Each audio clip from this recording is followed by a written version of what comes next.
मुझे भी मदीने बुला मेरे मौला करम। अस्सलामुअलैकुम वरहमतुल्लाहि वबरकातुहू। नाजरीन, आज पुलिकेशी नगर के एमएलए जनाब येशी श्रीनिवास साहब ने हज भवन का दौरा किया और उन्होंने वहां पर जाकर हज कमेटी के चेयरमैन जनाब जुल्फ़िकार अहमद साहब से मुलाकात की। हज भवन के तमाम इंतज़ामात को उन्होंने खुद चलकर जायज़ा लिया और वॉलंटियर्स से मुलाकात की। वॉलंटियर्स के कामों को और वहाँ के इंतज़ामात को उन्होंने सराहा। उनके साथ हज कमेटी के मेंबर जनाब मुजाहिद पाशा और दीगर लीडरान मौजूद थे। उन्होंने हाजियों से मुलाकात करते हुए दरख्वास्त की कि वो अपनी इबादत में उनका भी ख्याल रख लें और उन्होंने मुल्क के अमन व अमान और फ़िरक़ा वाराना हम आहंगी के लिए, मुल्क की तरक्की के लिए हाजियों से दुआ की दरख्वास्त।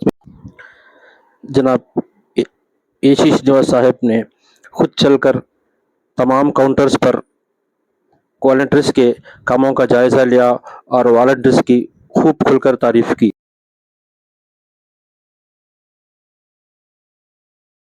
श्रीनिवास साहब की खुद के लिए आप लोग यूज करो करके मैं हमारे मेंबरों की तरफ से श्रीनिवास साहब का शुक्रिया अदा करता हूँ।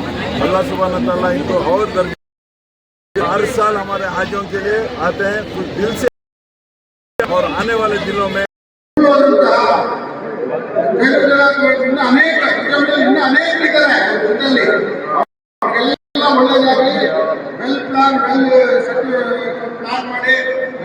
ಸೌಕರ್ಯ ಕೊಟ್ಟು ನಮ್ಮ ಅಧ್ಯಕ್ಷರಿಗೆ ಕಳಿಸ್ತಾ ಇದ್ದಾರೆ।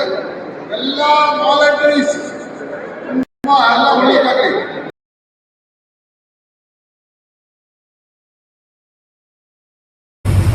मुझे भी मदीने बुला मेरे मौला करम की तजल्ली दिखा मेरे मौला बहुत।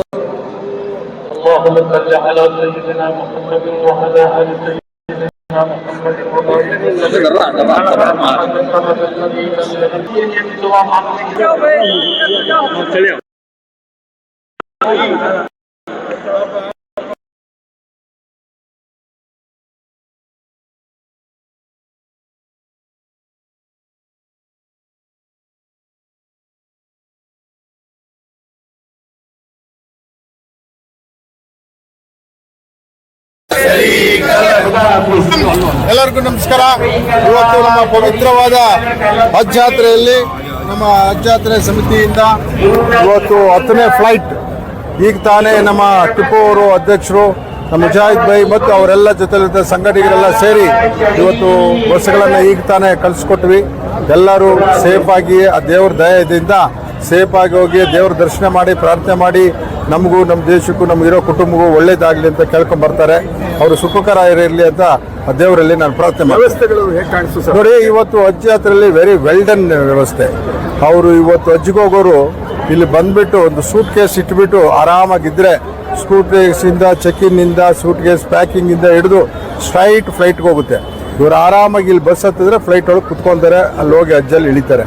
ಇಂಥ ಸೂಪರ್ ವ್ಯವಸ್ಥೆಯನ್ನು ಇವತ್ತು ಹಜ್ ಕಮಿಟಿ ಅವರು ಮಾಡಿದ್ದಾರೆ। ನಾನು ನಂಬರ್ 1 ನಾನು ಈ ಸಂದರ್ಭದಲ್ಲಿ ಹಜ್ ಕಮಿಟಿಯ ಟಿಪ್ಪು ಮತ್ತು ಸಂಘಟಕರಿಗೂ ಹಜ್ ಕಮಿಟಿಯವರಿಗೂ ನನ್ನ ಉತ್ಪೂರ್ವಕ ಅಭಿನಂದನೆಗಳನ್ನು ಸಲ್ಲಿಸ್ತೇನೆ। ಸಲಾಂ ಅಲೈಕಂ।